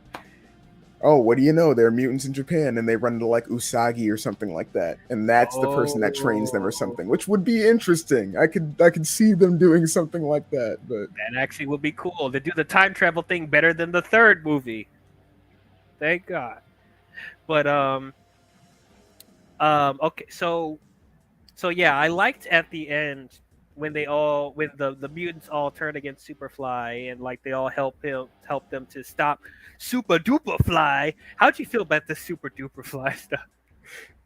I thought it was it was kind of corny, but in a good way. Mhm. It felt like an appropriate end for a kids film. It was like, okay, this is okay. I like this. This is fine. This is fine. This is totally fine. And then having the big moment at the end where like the New Yorkers and the mutants all work together. It's like that's a nice moment. That That's a is really very nice. nice moment. That is really nice. Like Which this is something we don't normally see in Ninja Turtles. You know. Yeah, which side note with their whole plan for that, I love that Donatello being in the anime nerd that he is was like, oh yeah, Attack on Titan, go for the nade. He even did the little salute at one point. I was like, oh, this is great. That's Oh great. yeah, it's like there's a bunch of like pop culture references they mentioned The, in here. the man wears a JoJo's Bizarre Adventure hoodie. It's great. It's really cool, and it's like it was actually appropriate for the scene. It didn't just feel like random like they did in Ninja Yeah, Turtles 3. So it's yeah, like it actually makes sense, and it felt current without it feeling like it's in your face. You know, yeah. so Which I gotta ask you, how did you feel about like the modern teenager humor that they had with the turtles, especially like when, because like there was one moment where they let them like vamp. The voice directors mentioned they just let them vamp in the booth, and that was that moment where they just got done interrogating the last dude, and they're sitting there and celebrating, and like they're doing very like teenager behavior. Like what did you think about that? I I like. actually, yeah, I actually thought it was fine. You know, normally when it comes to teenage humor or teenage interactions in shows or movies, like a lot of times it would feel annoying. Um, with except for like a couple of examples where it works really well, like Stranger Things and stuff like that. But but in this one, I thought it was fine until Michelangelo started flirting, started twerking. I'm like, no, no, That that was just stop. See, I still thought that was funny because I was like that feels like something like just some idiotic group of high schoolers would totally do. That's Yeah, that's yeah, that's I something guess. that high schoolers I hung around in high school did. I was Oh like, no, okay, I know. yeah, I hung out with a yeah, similar crowd when they yeah, do that, yeah, and yeah. it's just as annoying back then as it is right I now. mean, yeah, it was annoying. It's annoying, but like in a way, I guess I almost It's felt authentic. It's yeah, it authentic. was authentic, and I weirdly enough, I almost felt a little nostalgic. Like I was like, oh, this reminds me of the groups I hung around in high school. It was very, I I had a lot guess of so. fun. I guess yeah. It was more endearing than annoying in here. So like I was okay with it, but like yeah, just like it's just as I said, like teenage humor. Like there's this is certain stuff that teenagers do that I'm just like, what man, was I this bad in high school? Like, goodness Hmm. gracious! Hmm. Like, I started getting hot flashes of when the Powerpuff Girls were twerking for no reason. I'm just like, Oh, I didn't think it was that bad. Oh no, oh, no, I no, no, no, no, no, no, no, no, no, no, no, no, no, no, no, no, no. They did that for like no reason at all. That was just out of nowhere. Like, oh, it's trendy, whatever. No, this one it was like, it's dumb high schoolers doing dumb high schooler things. dumb high school stuff, and I'm glad that April like didn't do that stuff, like, because they easily could have had April do like the typical teenage girl annoying stuff and Yeah, could have had her yeah. start twerking and I would have been like, "Grr," but like no, they didn't do that. So they actually, I mean, she had her like her angsty moments here and there, but Hmm. it wasn't she didn't come off annoying or unlikable. So, and same thing with the turtles when they do their teenager stuff, it didn't come off unlikable. So I was fine with it. I was fine with it. Okay, so you wanted to talk a little bit more about this lady right here. Yeah, so I'm not gonna lie, I was not interested in her character until she dropped her last name. At Like that point, they weren't subtle with that at yeah, all, yeah, were yeah. they? She was like, my name is Cynthia Utrom, and I Neutron. leaned, I leaned forward in my seat. I was like, Utrom? Like, Go. I audibly just in this silent theater, dead silent theater. I was like, Utrom, just because I was like, where are you going with this? Is she an Right. Utrom? Like, not just a name. Is she just an Utrom? Are we going to be seeing Triceratons or something? Or like, what are we doing? What are we doing? And That's big here because it's like yeah, because we said in like the Michael Bay movies we thought it would have been too out there for them to introduce science fiction stuff like that, like the Utrums, the Triceratons, stuff like that. But this world in with this animated, with also being animated, it feels more, and with the concepts they already introduced in this, it feels more plausible for them to eventually do stuff like that. yes, it's also like they did so much in this film that them just suddenly throwing in Utroms and like Triceratons and everything would have not felt too congested at all. It would have been fine. And granted, we don't know for sure if she's an Utrom or not. They never elaborate on that. She's just like, Right. my name is Cynthia Utrom. I have these cool sci-fi, devices for some reason. I have this big evil plan, and that's it. That's all you know about me. And it's like, okay, I want to know more about you, and obviously we'll find out more about you if we get a sequel. But like, you Yeah, know, I like, I do like that they didn't just flat out reveal that she's an Utrom. If she is yeah, Utrom, you yes, know, yes. I also like that they didn't make her the central villain. Like she didn't like go into like her full evil plan or anything like that. mhm, She didn't go into the reasons why or anything. So it's like it still has that air of mystery. Like, okay, we're gonna be seeing more of you. We're gonna learn more about you. mhm. So I'm kind of on the edge of my seat, wanting to know more because we just kind of got like a little taste. We got a little taste that you want to make mutant super soldiers. Mhm. I want to know why. Yes. So we'll find that out in a sequel or something. So I just hope so. yeah, I hope so. Hopefully, it won't be like a Dr. Connors in the Sam Raimi Spider-Man movies, where it's like, oh, literally, Dr. Connors is there for two of the movies, and we don't yeah, see him as a lizard. Like yeah. he's just, There's also the hope that like we're not going to be in a TMNT 2007 scenario where it's like, oh, it's set up for a sequel. No sequel. I like hope to God that doesn't happen because this is such an interesting universe and such an interesting set of characters that I desperately want more now. Like inject that into my veins. Like just I think there's more of a possibility for this yes. to be a sequel because, like, once again, he's got a high critic rating, and Yeah, right and now box office. Okay, right now it's only $46 million, it's still but crushing it right now though. It's right. not like insane, but it's doing a lot better than like previous Ninja Right. Turtle projects. True. What is the budget for this? Let me see. 70 mil. Oh, this movie only cost $70 million, Yeah, which is insane, right? That's and worldwide they already made $50 million. No, they'll make a sequel. They're making oh a yeah, sequel. oh yeah, yeah. Yeah. I No feel like problem. I feel like there are enough videos of YouTubers with like smiley faces next to like a poster of the movie saying like this movie was amazing and everything. They're like, yeah, no, that no brainer. Paramount loves money. They love making sequels. They love putting a number two in front of things. Let's go ahead and do that here. Yes, yes, yes. Look, all you people out there that want to treat animated films like second-class citizens, they're doing budgets right. They're Yes, doing it right. yes. The only thing that I hope is that I'm not sitting there at like 45 years old and like Paramount's like, we're doing a live action version of Mutant Mayhem. It's like, no, No, no, animation's no, a valid storytelling medium. Stop it. no. Stop Do it. not do what Disney is doing. Do not do what this. I'm mad. I think I talked about this before, but I am mad that we're getting a live action Moana. The animated film's not even 5 years Film's old. not even 10 years old yet. It's It's like not even 5. ridiculous, freaking ridiculous. I mean, I liked the live action Little Mermaid, but hmm I still didn't hmm feel that was Now, overall now, necessary. now, just you wait until the end of the year when we get a live action Elemental. The moment, the moment that they do live action Pixar, I'm done with Disney. I'm I done. know. The second we get live action Toy Story, I'm sorry, I'm checking out. I'm leaving Earth. I'm Like we're leaving getting a Earth. Toy Story 5 and then we're gonna do live action. Yeah, Like I'm building a rocket that day. I'm Jimmy I Neutroning am myself off of this so planet. And That's not. yeah, and this Snow White movie don't look that good either.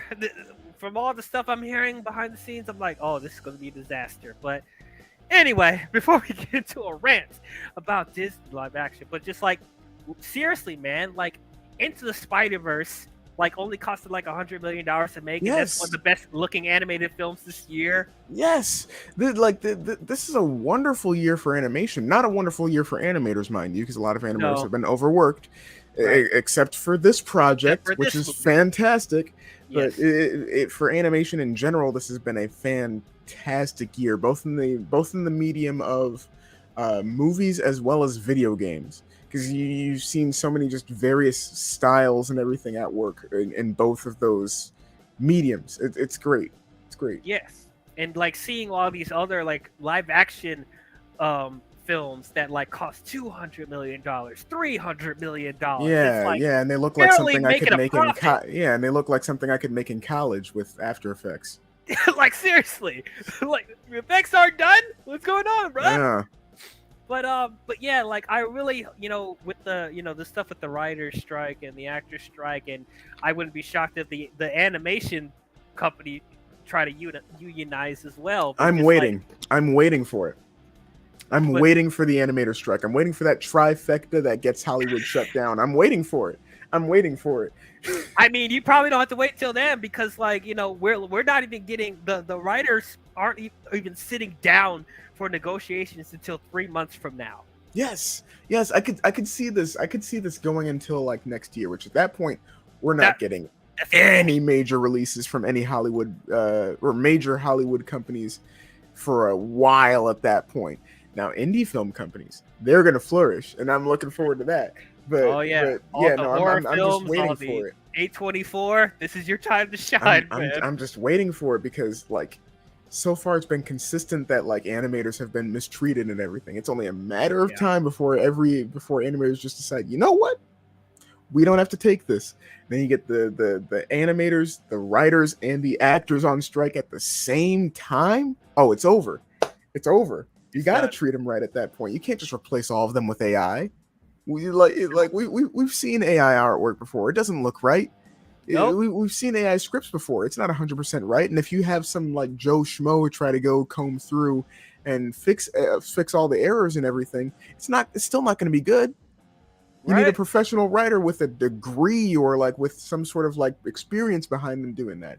You need accomplished actors or, up and coming actors, actual human actors to do things for you. You need animators with a passion for their craft to do it, and then most importantly of all, you need them all to be treated right, which is why I'm so glad that this film did what it did. I agree. I agree. And I feel like I want to do like a separate stream talking about the AI in general, like if it's a good thing, if it's a That's bad thing, like I could talk all day about that one. oh, for sure, for sure. Like, if you guys don't know, I just finished watching Secret Invasion, and even like with their, their intros that they have for the shows, they use AI to do artwork for that. So it's like, and you could tell. No, you can definitely tell. You got things with like 12 fingers on one hand. You got like one guy who's like got like one eye looking this way, one eye looking that way. That's a, yeah. It's gonna be a whole blown mess if AI just takes over everything. But yeah, that's a conversation for another day. Um, okay, so I think the only other thing to talk about now is actually, you know what I want to mention is the soundtrack for this movie. Bob, freaking Every Bob, time man. every time they played like the main Ninja Turtles theme, like where it was just those drums and like all the percussion there, like I could just hear like Teenage Mutant Ninja Ninja Turtle. Like Turtles, you yes. could just hear it. Like it was one of those things where it had that beat, but it didn't need anything more than that, and that was perfect. That was That was perfect. perfect. And the way they use like 90s hip hop in here, like you really got like the Brooklyn or like the overall the New York aesthetic of Oh that as yeah, well. yeah. Every like pop culture song that they used here fantastically used. It like most projects, animated projects as well, where they like bring in some sort of like popular song. It feels so forced and it feels so out of place. Take for example Mario movie when they put in "Take on Me" instead of the Donkey Kong, Mario Kart track that they were gonna use. It felt so like it was all right, but like it felt so forced. It didn't need to be there, you Right. know. Yeah. So I liked how it was properly handled in here for sure. Um, but yeah, man. Yeah. The only thing to talk about now is that mid credit scene. So so we get a little bit more of the aftermath of the turtles going to high school. They take the masks off, which again I had to adjust myself because they don't usually take their mask off Yeah, yeah, casually. it was very symbolic how they did it too, where it was like, they don't have to hide behind the masks anymore. It's like the second they got out of the sewer, the masks come down. Came off. It was, Yeah. it was great. Loved that. That was cool. That was cool. And then we see so in the movie they said that the homecoming was like shut down or they canceled it whatever, and then they forgot a way to get homecoming back on, and then Leo asked April to homecoming, which is that's pretty cute. They were dancing at homecoming. It was Yeah. gross, but it was cute at the same Well, time. it was very funny too because April was like they were dancing and April was like as friends, right? And he was like, "What?" Wait, what? Oh my gosh. My gosh. Yeah, they're going for that, aren't they? The friend zone. Anyway, right. but anyway, so apparently we see Cynthia Utram watching them over surveillance, so they have surveillance of them, Yeah. and She has so Superfly captive as well. Superfly captive as well. And then so now she has to hire in some new help to get the turtles in, and that's where we get a little teaser of the Shredder in That the new movie. that line where she's like, bring me the shredder, Shredder. chills. Chills. And then you see like the lightning strike illuminate this very 2012 looking silhouette. Yeah. Fantastic. All the Fantastic. all the knives and sharp stuff everywhere. I'm just like, They hit all the right oh, notes and they set up the Foot Clan as seeming to be just some mercenary group, which I'm 100% behind. oh yeah, Like oh yeah, absolutely. like that to me with Shredder having like his criminal overlord background in like a lot of these films, I like them kind of reeling that back and being like, oh yeah, no, they're a ninja clan and they work with these other companies for missions and everything. Love it. Love it. Yeah, I like that a lot. I like it a lot. Because that was one thing I was kind of worried about, since Shredder is not like the main person pulling the strings of everything like he usually does. How are they going to incorporate him in the future if they decide to do that? And then it's something as simple as him being a mercenary along with his, his Yeah. Foot Clan. Yeah. No, I mean that I feel like it was a given that we would get a Shredder at least mentioned at some point, because that you can't have the Turtles without Shredder. That's like having Optimus without Megatron. Oh wait, that's been the case for the past two films, but still, you know. Yeah, it's like Batman without Joker, Superman Batman without Lex without- Luthor. Yeah. Yep. Just you can't have one without the other. You can't. Spider-Man without Green Goblin, even though I think Doc Ock is more of a main villain than Green Goblin. That's a hot take. It's like having Duke without Cobra Commander, or having He-Man without Skeletor. You just can't do it. Yeah. Yep. But yeah, I liked how they're handling it here, and I'm really interested to see how they utilize him in the sequels. I think it'll be really, really cool. But that's pretty much it for me. Anything else you want to mention before we start closing it out? Go see this movie if you haven't. Even if like our spoiler discussion has been like your first time hearing about the plot, go see it. Absolutely. So yeah, time for final thoughts and grades. Overall, I had such a great time with this movie. I did not expect to enjoy this as much as I did. Like I said, from face value, this should be a movie that I hated. This is a movie where I should have disliked almost every choice that they made, but all the different stuff that they did with the Turtles Like it was handled with care. It was handled with love. It was handled with appreciation for these characters, even though they are very different, you know. And it's like, I was worried about, even though, Seth Rogen has done a really good job with comic book properties as of late. Even me, I was a bit apprehensive with not only how different will he make the Turtles from the other versions, but like, does he actually understand Ninja Turtles? Does his style work with Ninja Turtles? And in my opinion, it does. It does. Like, Seth Rogen brought some new life in Ninja Turtles that I didn't think that I needed right now, but like he gets it, man. It got me more excited to see where these versions of Ninja Turtles go. There's so many more possibilities they could do with these turtles now that they've done so many different things with this version. Um, it's like it doesn't feel predictable anymore. Like the story can go anywhere, and I would be okay with a lot of it. I thought the turtles were great. They felt the most like teenagers in this, but the camaraderie with the turtles, the personalities, they still feel like they captured the spirit, even though they're different. I thought Splinter was great, voiced by Jackie Chan. I thought April O'Neil was great, one of the best versions of April we've got to this point, even though she's very different as well. I liked the plot line with the mutants. I thought Ice Cube and Superfly was great. I liked the little tease with the Utroms. I like that Bebop and Rocksteady are different. They're not like just henchmen anymore. They're actually good guys now. I thought that's a cool direction we haven't seen. I thought the animation was really cool. If this doesn't get nominated for an Oscar, not watching. Furious. So mad. Like Spider-Verse needs to be on there. This needs to be on there. Mario needs to be on there. Elementals need to be on there. I'm sure Wish is going to be on there as well. Like all those need to be nominated, bruh. No questions asked. The animation here found a way to be even unique on itself. Even though we've got so many great animation movies over the past couple of years, it found its way to make itself stand out as well. Even though yes, there are some similarities to Spider-Verse, but I feel like it's even different from that. Even though yes, there are some similarities here and there, but it doesn't feel exactly like Spider-Verse. It feels like its own thing. And what I appreciate personally is that it does feel more grimy and dark, very similar to the comics as well. Even though they are doing a more lighthearted style, I once again felt a great balance between the lighthearted stuff and the dark stuff. I really like that. The voice casting from everyone is great. The soundtrack was great.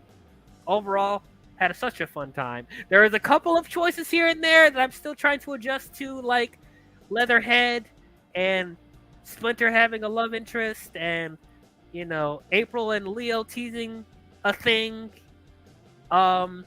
And Baxter Stockman not playing like a main factor in the story, even though I like what they did with his character. I'm surprised they took a risk of just killing him off in the beginning. But once again, it's a linchpin of setting off other events happening in the future. So definitely appreciate that. But there is certain stuff that I was like, I need to still sit on it. But overall, I'm very happy with this film. So I'm going to give Teenage Mutant Ninja Turtles Mutant Mayhem, I'm going to give it an A-.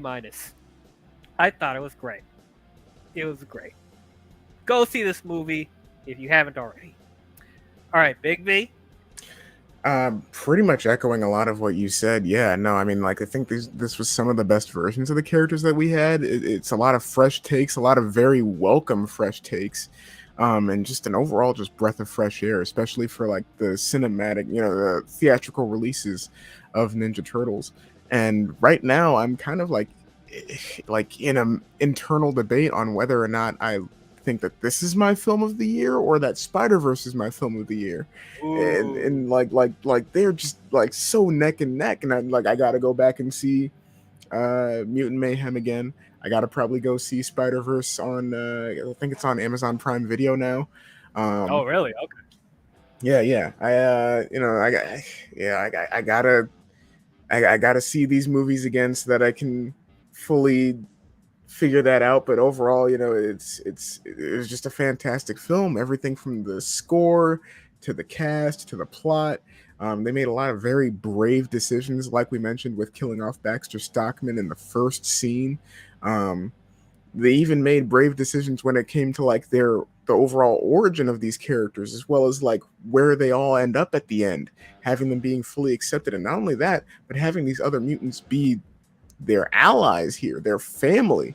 You know, it was great. It was just an overall joy to watch. You know, both as like someone who may be a new fan of Ninja Turtles, but also as someone who's maybe a little bit of a veteran fan who's seen a lot of the series iterations of these characters, or seen or read a lot of the comics for these characters.